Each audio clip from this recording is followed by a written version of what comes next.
The desert heat clung to everything like a second skin, thick and oppressive, even as the sun dipped low behind the rust-colored hills. Alheric base pulsed with routine, mechanics shouting over the whine of equipment, boots scuffing sand across concrete, the distant chop of helicopters rotating in and out. I just finished a systems check when my tablet vibrated against my hip. The subject line was sterile. Just divorce. I sat on the corner of my bunk and opened it. 3 sentences. That was all it took for Trevor to sever 13 years of marriage. No phone call, no build-up. Just a digital blade straight to the heart. Elena. I'm filing for divorce. Kara and I are moving into the house. The accounts are settled. Trevor. I read it again. Then once more. I kept waiting for the 4th sentence, the 5th, something, anything, that might add context or cushion, even cruelty disguised as honesty. But there was nothing. Just the blunt fracture of a man who'd made up his mind and already moved on. Kara. Her name rang in my head like a bullet casing hitting metal. She was a barista when I first met her, local, friendly, all too flirty with Trevor during one of my short stints back home. I remembered watching the way his eyes lingered too long when she handed him a cup of coffee, steam curling between their fingers. I'd asked once, offhand, something going on there? He'd scoffed. Don't be paranoid. I wasn't paranoid. I was right. A tight, unfamiliar laugh caught in my throat. My fingers hovered above the screen. I could have said a lot. I could have listed every deployment, every year I'd missed birthdays and anniversaries and still found my way back to him. I could have told him about the nights I spent stitching together care packages between missions, or the times I'd called home only to hear in his voice that he didn't miss me as much as I missed him.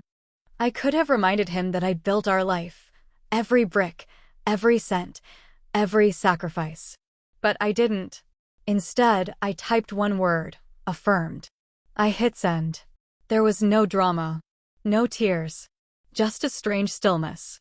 The kind that comes after an explosion, when your ears are ringing and everything feels slow. I set the tablet down and stood, brushing dust from my camo pants. My body moved on instinct, checking my gear, logging out of the terminal, nodding to other soldiers as if I hadn't just had the ground ripped out from under me. Inside, something had cracked, but not in the way I expected. It wasn't devastation. It was precision. A hardening of the edges. A mental clarity I hadn't felt in months. Maybe years. I walked to the comm center and stood under the too bright fluorescents, listening to the hum of active channels and filtered static. Outside, the desert wind stirred, low and ghost-like. I remembered our wedding. Simple, small. He wore his dad's cufflinks, I wore my mother's pearl earrings. We said our vows in front of an arch my sister decorated with wildflowers. He promised to support my career. He promised to stay. He lied. He lied in stages, across years. First with bitterness, then silence, then omission. Each time I came home from a tour, he seemed smaller, like a shadow of the man I'd left behind. He resented my rank, my schedule, the sense of purpose he claimed I loved more than him. Maybe I did, in the end. Maybe because it never lied to me. I stepped out into the cooling air and let my thoughts go quiet. The stars were beginning to emerge above the base, distant and ancient. I used to stare at those same stars during my downtime, imagining the home I was fighting for, the future I was building. But the home was no longer mine. Trevor had taken that too. No, he thought he had. I turned toward the barracks, head high. My bunkmate, Rodriguez, looked up from her paperback as I stepped in. Everything good? She asked. Yeah, I said, voice steady. Everything's crystal. I laid back, arms folded behind my head, staring up at the ceiling. My mind cataloged things like a soldier reviewing logistics. Important documents. I'd already pulled them into digital copies last month. Jewelry and heirlooms. I'd moved them to a secure lockbox during my last leave. Bank accounts. I'd started a separate one months ago when Trevor began acting cagey. I had prepared. I hadn't confronted him. I had observed. And now I had clarity. It was over. The man I married no longer existed. Maybe he'd disappeared long ago, piece by piece. Now, there was only action. Forward momentum.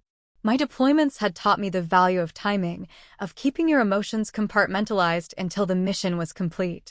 This was my new mission. Not revenge. Resolution. The next move would come soon. But not tonight. Tonight, I needed rest.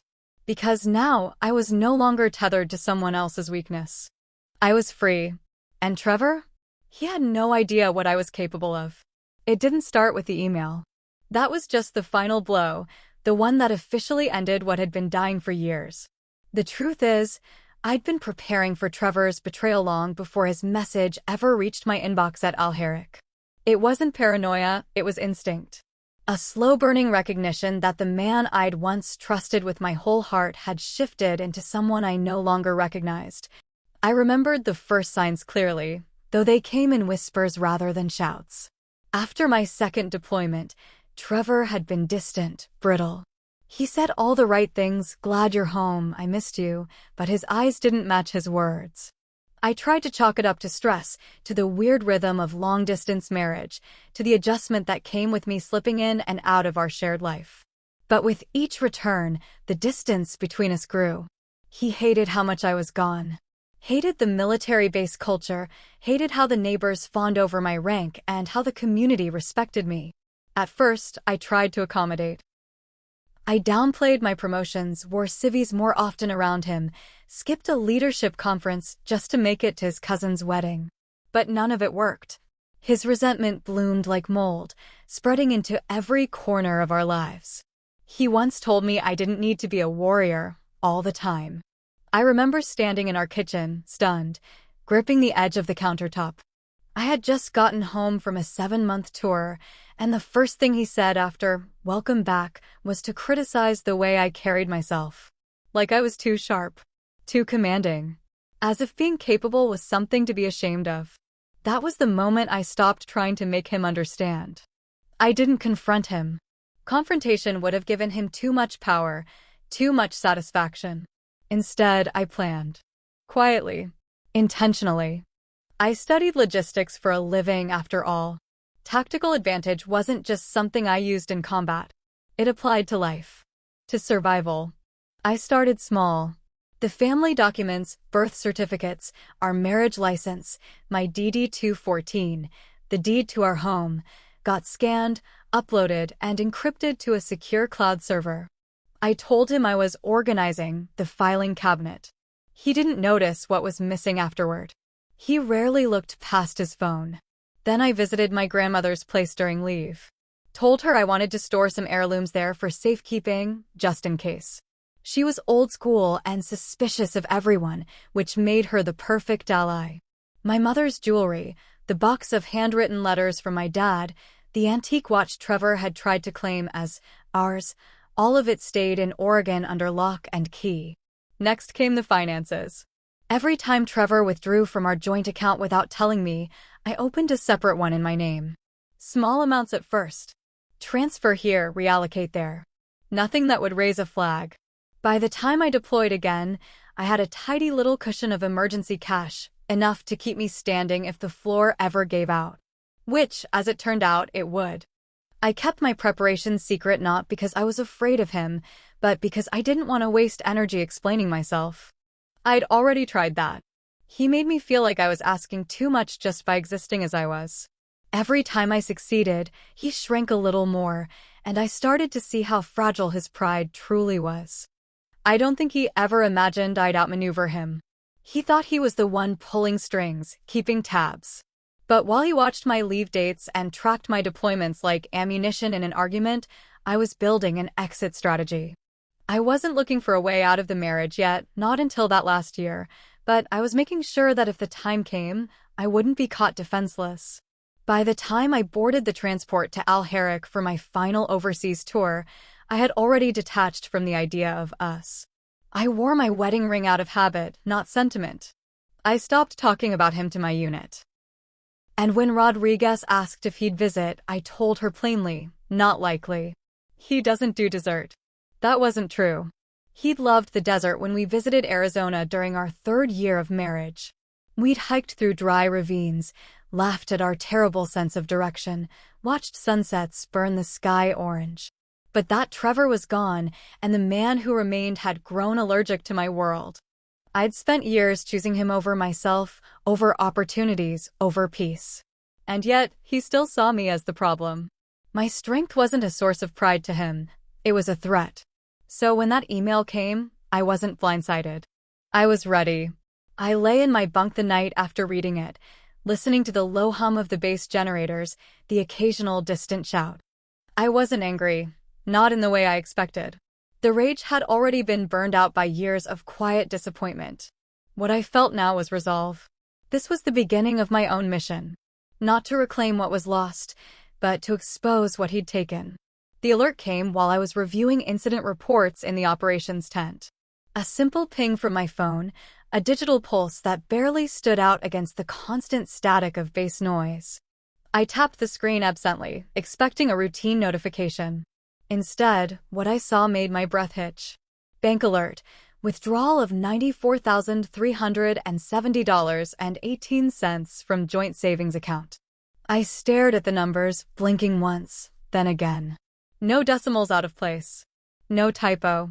No second message saying fraud suspected or reversal pending. It was real. Trevor had cleaned out the account. Not just the shared household checking, he'd gone for the bulk, the long-term savings we'd built together over a decade. Deployments, bonuses, re-enlistment checks, combat pay. Every dollar I had meticulously transferred into that fund while he whined about how hard life was stateside without me. All of it gone. In one move. There was no emotion at first. Just a slide into stillness. A slowing of the world around me. My eyes moved across the tent. Soldiers shuffled papers, radios squawked. Someone nearby coughed into a sleeve.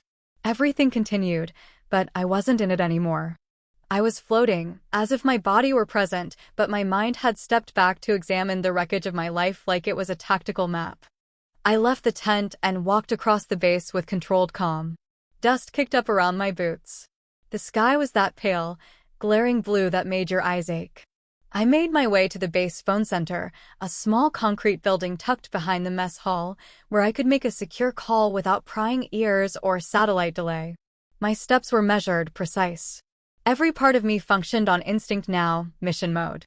Inside, the air conditioning buzzed too loud. I dialed the number for the bank and gave the identification code I had memorized years ago. The customer service rep verified my credentials. When I asked for confirmation of the withdrawal, she hesitated just a little too long. "Yes, Captain Rhodes," she finally said. "The withdrawal was authorized from your joint account, completed this morning. It appears Mr. Rhodes signed in from your primary location in Cedar Pines." "I'm very sorry. Can you see the recipient account?" I asked. "Yes, ma'am. It was transferred to a new account opened last month under Mr. Rhodes' name only." "Of course." A soft laugh nearly escaped me. He hadn't even waited until the ink on the divorce was dry to consolidate his theft. He'd been planning this longer than I realized. Probably before the email. Maybe even before my last deployment. "I understand," I said. "Please freeze any future withdrawals from that account immediately. I'll escalate this to our fraud team, but since the account was joint and the transaction occurred under authorized access." "I understand," I cut her off. "Just freeze it." I hung up and stared at the wall for a long moment. It wasn't about the money. It was what the money represented. Years of shared sacrifice. All those times I'd said no to personal comforts to make sure we were secure. The dreams I'd delayed, graduate school, a cabin somewhere quiet, a chance to breathe. Trevor had just lit them on fire. But even then, I didn't feel rage. There was no room for it. What filled me instead was a cold clarity. This wasn't a man panicking. This wasn't desperation. It was a calculated move. Trevor knew I was overseas, that my attention was on the mission. He knew I couldn't just fly home and demand answers. He had orchestrated this moment, believing, I'm sure, that distance would keep me powerless. But he forgot who I was. He forgot that I've stared down ambushes in the dark, made decisions that carried lives in their balance. He forgot I've trained my entire adult life to think clearly when chaos rises. And now I had zero interest in salvaging anything. Hope had already died. This wasn't about forgiveness. It was about facts, evidence, consequences. That night, I sat on my bunk and went through our account statements one by one. I marked dates, noted patterns. I traced his spending from 6 months back and saw the warning signs I had ignored: restaurant charges in towns I hadn't visited, gas stations near Kara's old workplace, hotel bookings under $200, always canceled within the week. A coward's breadcrumb trail. I pulled out a small black notebook I'd started keeping last deployment. Originally, it had been for recording my transition plans, retirement thoughts, financial to-dos. Now it became something else. A ledger. A case file. If Trevor thought he could turn my silence into submission, he was about to learn otherwise. My whole career had taught me that action beats reaction every time. I had no intention of playing defense. He wanted to start a war? Then I'd give him one. But mine would be quiet, strategic, precise. Because I wasn't looking to make noise. I was looking to win. The moment I heard Janelle Miles's voice on the other end of the line, something in me steadied.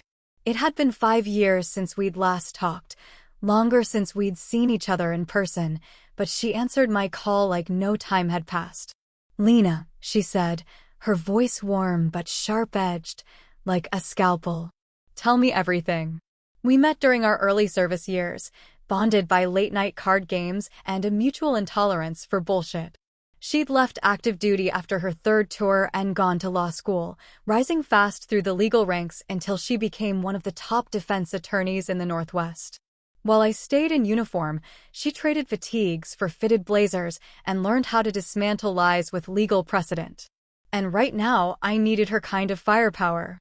I laid it out with military precision: Trevor's email, the drained bank account, the patterns I'd tracked, the secret savings, the separate account. Janelle didn't interrupt once. Just the occasional click of her pen told me she was taking notes. When I paused, she said, "Okay. But here's what I need. Give me the property records for the house in Cedar Pines. Pull your original mortgage documents." "You said the house is in your name only, right?" "It was," I said. "The VA loan was approved under my credentials. Trevor's name was never on the original deed." Her tone shifted, colder. "Then something's seriously wrong. If the house is in your name and there's been a refinance or equity loan involving him, that's illegal unless you signed off." I swallowed. That's what I was afraid of. By the time I'd hung up, the mission had changed. No longer just personal retribution, this was now a legal operation. I gathered everything I could from the base's limited secure access, scanned records, emails, property history. I even had digital copies of the original loan packet tucked in my cloud drive from the day we closed. Janelle would compare them to any recent activity on the property. She called me 2 days later, her voice tight with fury. "Lena," she said, "I've seen some things in my career, but this is full-blown fraud." She explained that Trevor had refinanced the house 2 months ago, behind my back. The paperwork bore my name, my signature, but not in my handwriting. I'd never touched those documents. Never agreed to a refinance. And the number made my stomach drop: $312,000. That's how much he pulled, Janelle confirmed. And here's where it gets dirtier: Kara's name is on the application. She's listed as a co-applicant. I felt the ground tilt beneath me. "You're saying she posed as me?" "No. Worse," Janelle said. "They forged your signature, claimed she was a co-owner, and pushed it through with a real estate agent who's known for this kind of thing." I checked Kara's background. She's got priors, Lena. Fraud, identity misrepresentation, theft by deception. You're not just dealing with an affair or a thief. You're dealing with a con. I clenched the edge of the desk in my quarters, knuckles whitening. I wasn't surprised, not exactly. But hearing it confirmed, hearing that my name had been used like a pawn in their scam, sparked something deeper than anger. Something cold and tactical. "They used my military credentials to leverage a VA-backed asset," I said slowly. "That means federal crime." "Exactly," Janelle said. "And once we have proof that the signature was forged, we're looking at wire fraud, real estate fraud, potentially identity theft.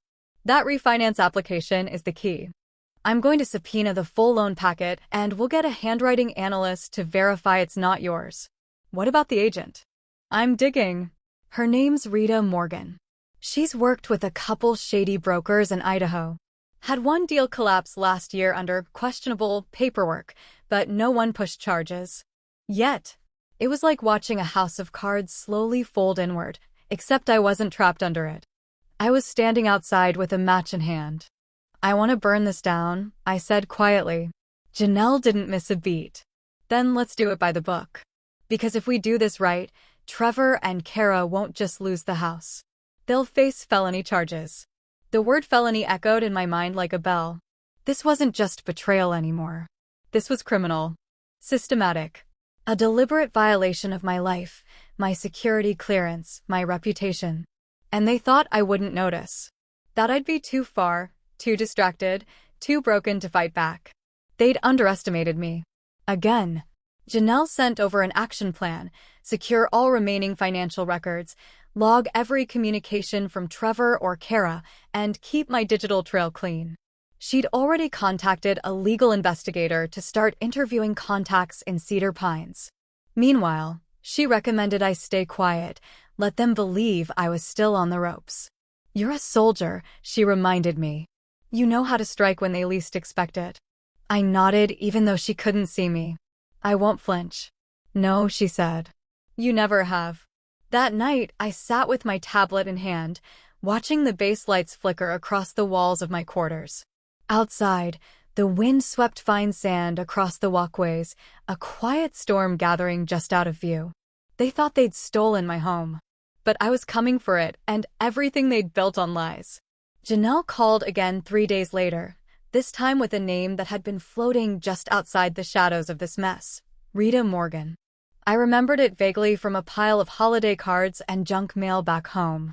A real estate agent, always smiling in print with her platinum blonde hair and bold red lipstick, usually posing in front of a newly sold home like she was the one who owned it. But now that smile looked more like a mask. She's dirty, Janelle said without ceremony. I found at least 5 previous cases involving military spouses. 2 had property values disappear through shady deals.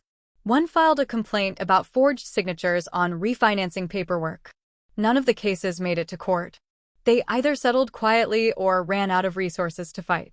Which means she's careful, I muttered, already pulling up the file Janelle had emailed, scanned public documents, loan paperwork, her license records. She's not just playing fast and loose. She's operating a pattern. Exactly. She knows who to target, usually someone who's not home, someone who won't notice until the paper trail is cold. You weren't just betrayed, Elena. You were profiled. I leaned back in the stiff plastic chair in the comms room, my eyes locked on the profile Janelle had assembled. Rita had been in business for over 12 years, mostly around Boise and the smaller surrounding towns, but her name showed up in various shell LLCs connected to home purchases across Idaho. Lowball cash sales. Questionable appraisals. Quick turnarounds. It looked clean enough on paper unless you knew what to look for. Then there were the overlaps. One of the addresses connected to a fraudulent refinance in 2022 had a name listed in the transaction log, Trevor Rhodes. Another file showed Kara Bennett, her name attached as a marketing consultant, in the real estate office Rita ran for 2 years before it was mysteriously closed for restructuring. Janelle had color-coded the files, but I didn't need highlighters to see the truth. This wasn't some impulsive scheme. It was orchestrated. Trevor hadn't just fallen in love with another woman. He had partnered with her in a criminal enterprise. The timeline became clearer with every page.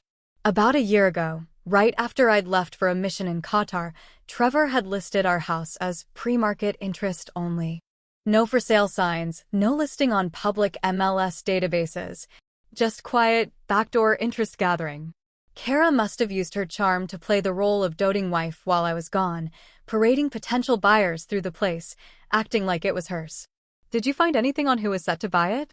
I asked Janelle. I'm still digging, she replied. But from what I can tell, Rita has a guy who does cash-only flips. Works through a Delaware LLC, but we'll trace him. That's not what scares me most, though. What does?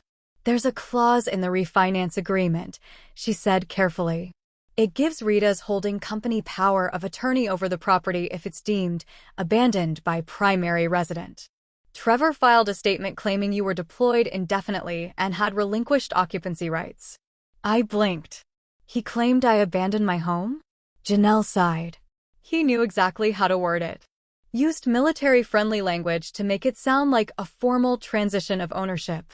Banks don't challenge it if it looks legitimate. He filed that while I was on active duty?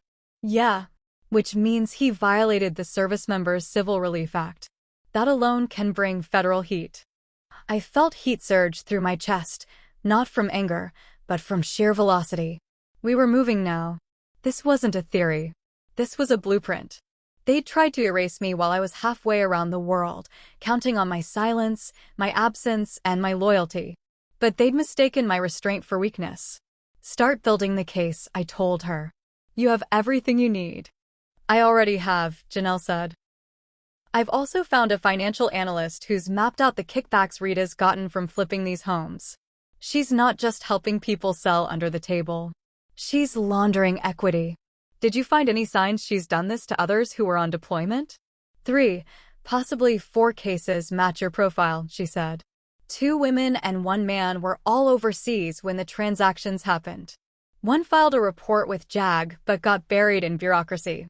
My jaw clenched. I knew that story too well. You scream into the void of the system, and it answers with silence. But this time, I had Janelle. And I wasn't alone. I want to make sure this never happens again, I said, my voice low and cold. Not just to me. To anyone. And we will, she promised. 1 move at a time. When I ended the call and walked back to my bunk, I didn't feel like a victim. I felt like someone sharpening a blade. Trevor and Kara weren't just thieves. They were part of a machine. A quiet, well-oiled scam that relied on women like me being too distracted, too worn down, too far away to fight back. But they forgot that I never start a fight I don't intend to finish. I landed back in the States under a different name. Elena Rhodes didn't check into the roadside motel near Cedar Pines. Instead, Lena Garrett walked to the reception desk wearing a faded baseball cap, oversized hoodie, and a pair of sunglasses that didn't leave my face even at night. The ID was legal, one of those alternative forms we were allowed to use for off-the-grid missions. It was temporary but clean. Just enough to avoid unnecessary questions. Just enough to let me move without Trevor knowing I was anywhere near him. The room was nothing special. 1 queen bed, scratchy comforter, buzzing fridge, and walls thin enough to hear the man next door coughing through his Marlboros. But it was quiet, off the main highway, and cash-friendly. That was what mattered. From here, I could watch them. From here, I could start turning this operation from defensive to surgical. First order of business, eyes on the house. I had updated my smart home system the year before when Trevor still acted like he cared about things like cameras and locks. He'd left the password the same. Rookie mistake. The second I was alone in the motel, I cracked open my laptop, logged into the interface, and opened the live feed. The house looked the same, but it felt different. The flower beds were dead. The porch light I used to keep on at night flickered like a dying signal. Someone had moved my grandmother's hand-painted planter from the steps. A red SUV I didn't recognize was parked crooked in the driveway. And there they were, Trevor and Rita, standing in my kitchen like it belonged to them. It took everything in me not to scream. I turned up the volume. Their voices bled through the living room mic, low and confident. They were planning, laughing, going over paperwork like they'd already won. She's still in Qatar, far as I know, Trevor said. Her deployment's extended. This walkthrough is just a formality. Rita's laugh made my skin crawl. Good. Because the buyer's got cash and doesn't ask questions. We do this Friday, papers signed by Sunday, wired Monday. Won't the bank flag it? He asked. Nope. The power of attorney form's on file. You're the listed contact. You play this cool, and it's done before she ever steps foot back in the country. I hit record. Every word, every smirk, every smug confirmation, they were gift-wrapping evidence and handing it to me.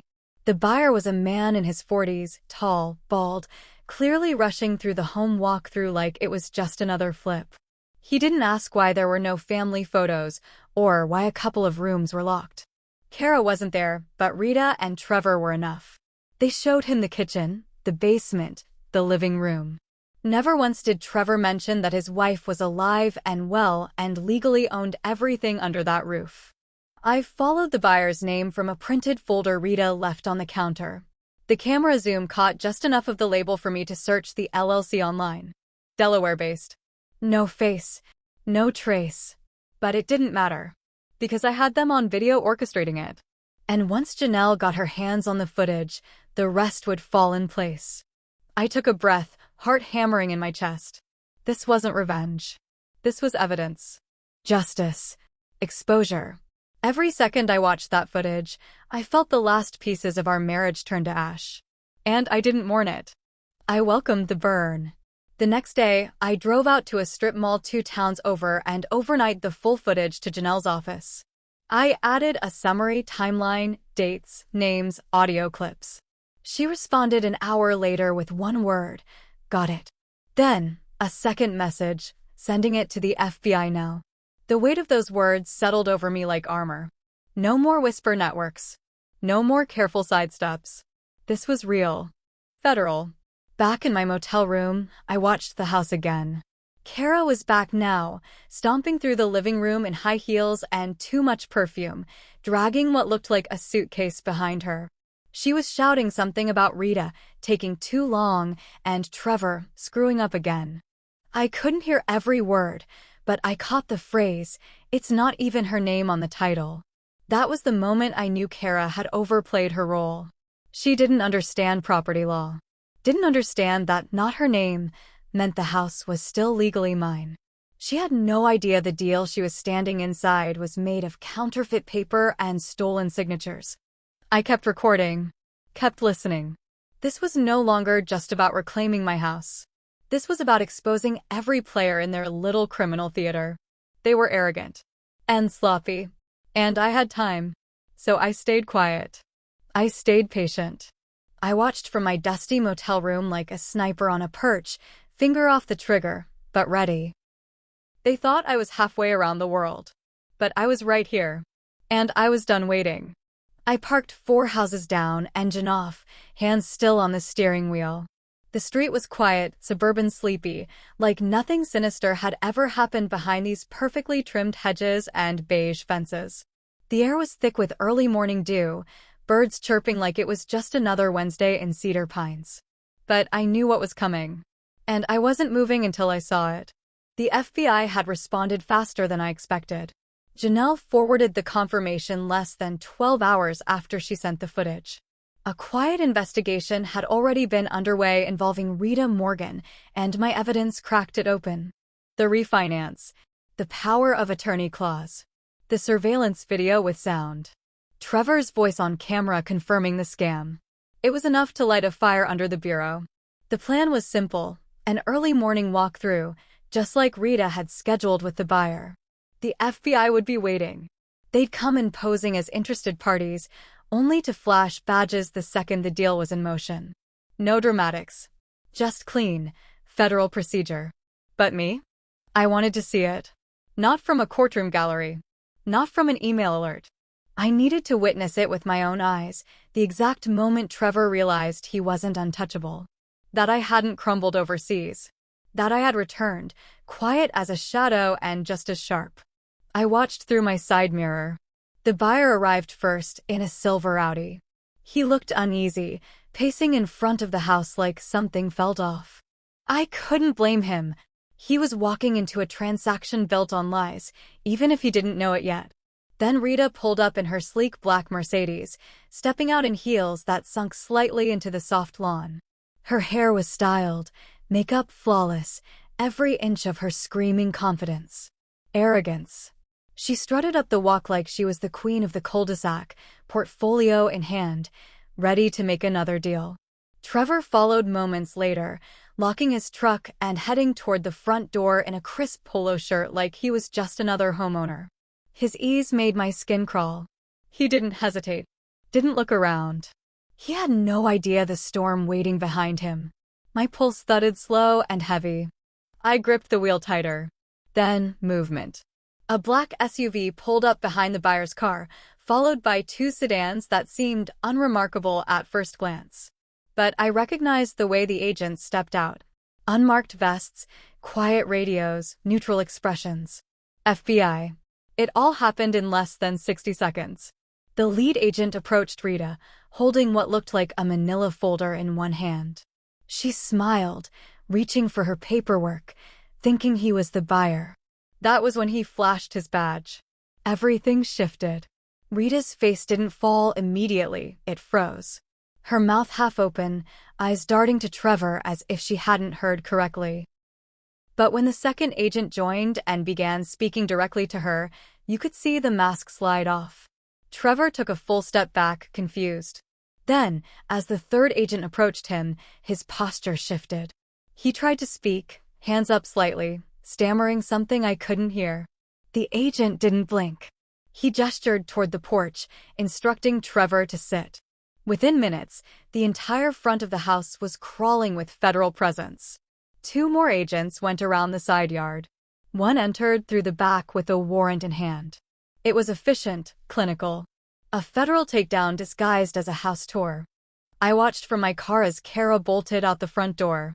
Hair wild, face pale, shoes barely on her feet. She didn't go for Trevor. Didn't even pause. She ran. Straight down the lawn. Across the neighbor's driveway. Vanished around the corner before any of the agents could respond. They let her go just for now. Trevor was the priority. Kara was a detail. A thread that would unravel soon enough. I sank lower in my seat, heart hammering. I wanted to see Trevor's face when they cuffed him, but they didn't. Not yet. He wasn't being arrested, he was being questioned. Detained for now. But the expression on his face as he sat hunched over, arms crossed, flanked by agents? That was enough. He wasn't smug. He wasn't defiant. He looked afraid. I didn't smile. I didn't gloat. I just watched. Because this wasn't satisfaction, it was closure. He had gambled everything on the belief that I wouldn't come back. That I would be too far, too late, too quiet. But he had forgotten who he married. I wasn't some fragile housewife he could ghost and erase. I had fought in places that didn't even have names on maps. I had survived ambushes, loss, months without sleep or solid ground. And now I had survived him. As the agents began carrying boxes and electronics from the house, laptops, binders, even what looked like a router, I knew they were dismantling everything. Not just evidence of this deal, but records of others. Patterns. Names. Accounts. I stayed until the last agent walked through the front door and the place was empty again. Then I exhaled. Not because the pain was gone. It wasn't. But because I finally believed that justice wasn't just a dream. It had begun. The courthouse conference room was small, windowless, and far too warm. The air smelled faintly of recycled carpet and tension, the kind that settles in places where too many broken promises have been negotiated into paperwork. I sat at the far end of the long table, back straight, eyes forward. To my left was Janelle, crisp in her charcoal gray suit, legal pad in front of her like a shield. Across from us sat Trevor, flanked by his attorney, some smug local guy with too much gel in his hair and a briefcase that looked expensive enough to overcompensate. Trevor wouldn't meet my eyes. Not once since the moment he walked in. He kept staring at the wall behind me, jaw tight, hands folded, pretending to be bored. I didn't speak. I didn't need to. Every word I'd needed to say had already been translated into court filings, FBI reports, and a 72-hour interview with federal agents. He knew what he was up against. The evidence had been overwhelming. The forged refinance documents. The forged power of attorney form. The footage of him orchestrating the sale. Kara's voice on tape, admitting she wasn't on the title anyway. And Rita, who, after a few hours in federal custody, started talking fast enough to preserve her own skin. She didn't just roll on Trevor, she laid out the whole scam in detail, from the buyer kickbacks to how they'd split profits across burner accounts. With that much stacked against him, Trevor had one choice: fold. The settlement offer had been carefully drafted. Janelle made sure of that. In exchange for me withdrawing direct charges on a few of the state-level offenses, Trevor would agree to full financial restitution. Every cent he'd stolen would be repaid. He would forfeit all claims to my pension, property, and retirement benefits. He would sign away any rights to the house, our accounts, and any shared assets. Most importantly, he would provide a written, signed confession. Not an apology. A confession. On paper. Notarized. And admissible in court. That part was non-negotiable.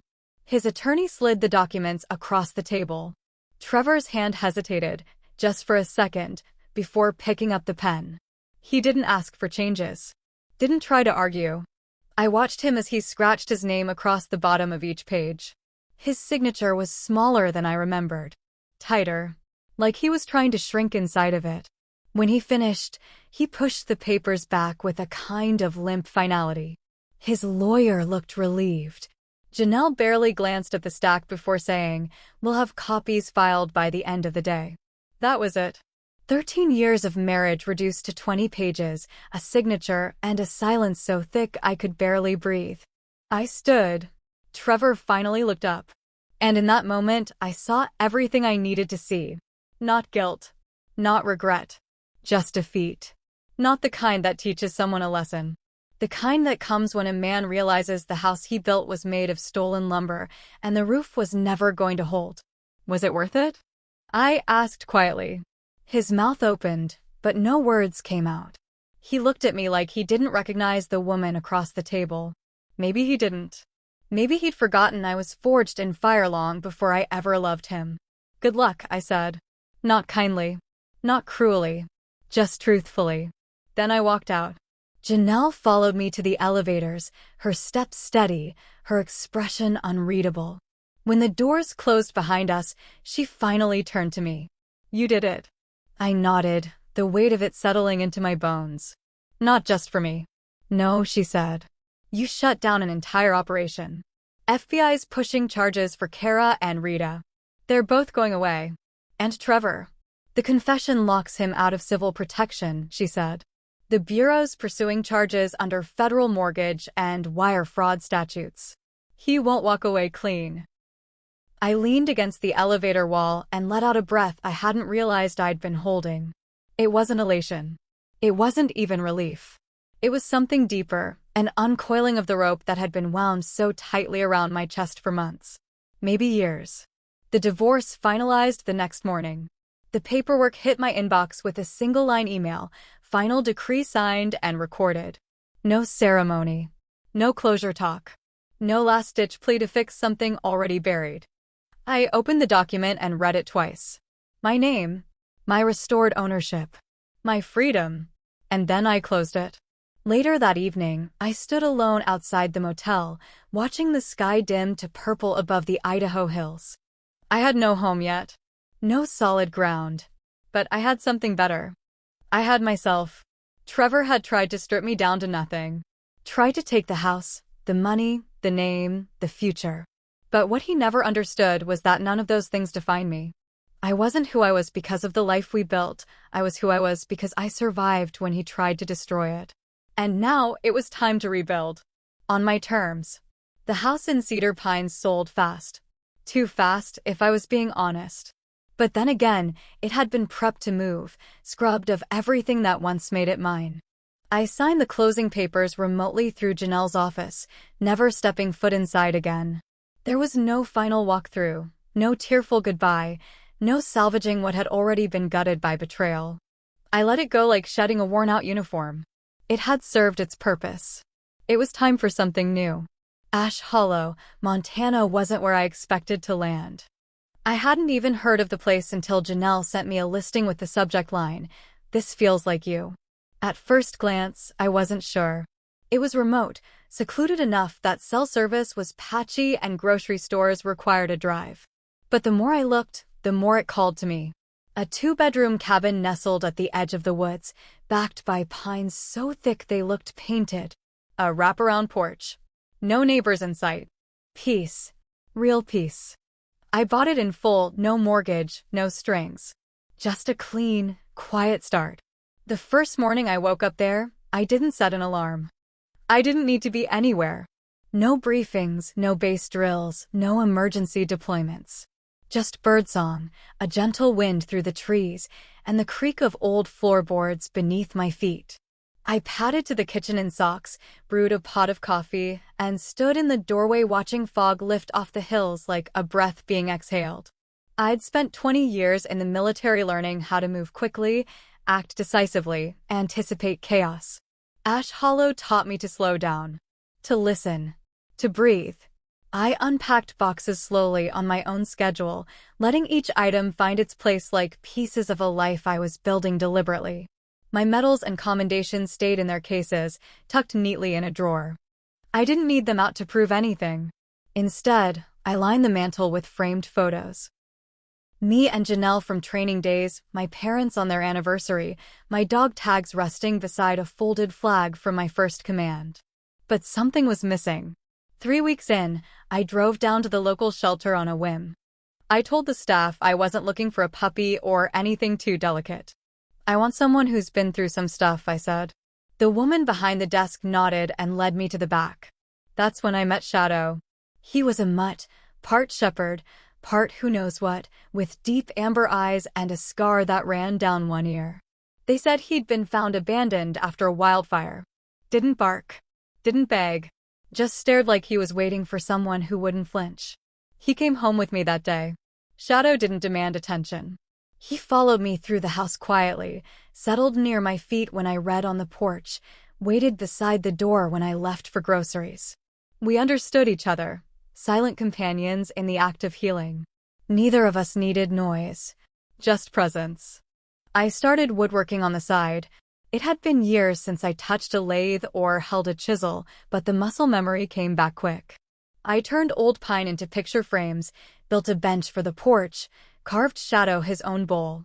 It kept my hands busy and my mind steady. Each project was a way to reclaim control, to shape something new out of what had been broken. And then there was the Veteran Legal Outreach Center. I found it by accident, small, underfunded, tucked inside a community hall 20 miles out. I stopped in one afternoon and ended up staying for hours, listening to stories from vets trying to navigate the legal maze of benefits, pensions, or wrongful eviction. I didn't have a law degree, but I knew how to organize, how to advocate, how to stand between someone and the bureaucracy trying to bury them. The director asked if I wanted to help part-time. I said yes without hesitation. Volunteering there gave me more than purpose. It gave me community. People who had been through hell in their own ways, who weren't looking for sympathy but for clarity, for action. I could give them that. I could be what I'd once needed, someone who showed up when the system didn't. Every week, the pieces fell more into place. The scars Trevor left didn't disappear, but they dulled. The rage had burned itself out. All that remained was resolve. I didn't want revenge anymore. I didn't need it, because I had something better. I had a home. One I chose. One that couldn't be sold out from under me or erased with a forged signature. One that echoed with my footsteps, not his lies. Sometimes I caught myself looking out across the backwoods, wondering where Kara ended up. Where Trevor was now, probably stuck in depositions, watching his world shrink to legal filings and frozen accounts. But the thoughts didn't linger. They didn't hold weight. They weren't mine to carry anymore. What was mine was the stillness. The porch creaking beneath my feet. Shadow lifting his head at dusk. The sound of my own breath, steady, strong. Rebuilding didn't happen all at once. But it was happening. One plank. One day. One breath at a time.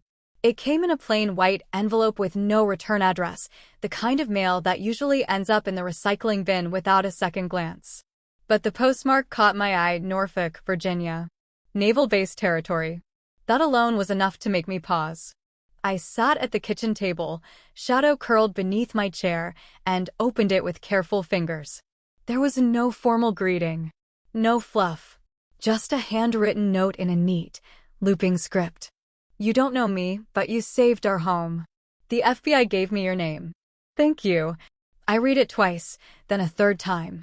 It was signed simply, C. No last name. No details. But I didn't need them.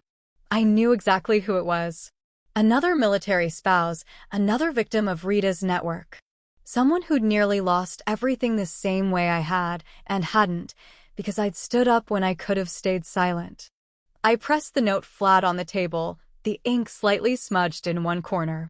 There was something intimate about it, more powerful than any headline or court judgment. This wasn't about legal victories or public record. This was one woman reaching out to another. Not with pity. With recognition. My hands were still for a long moment, resting beside the letter.